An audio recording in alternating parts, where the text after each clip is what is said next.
Danes smo na Rodinah oziroma na Rodnah, kot rojstni vasi duhovnika in pisatelja Janeza Jalna rečemo domačini.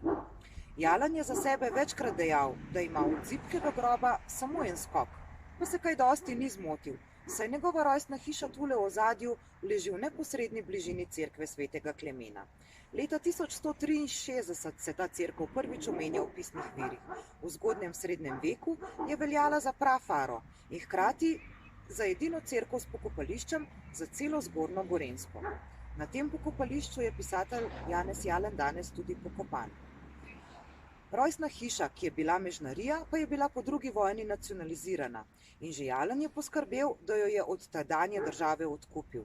Danes v njej živi njegov pranečak Janez Mulej z družino in vam muzej tudi z veseljem pokaže. Vključena pa je tudi v pot kulturne dediščine Žirovnica.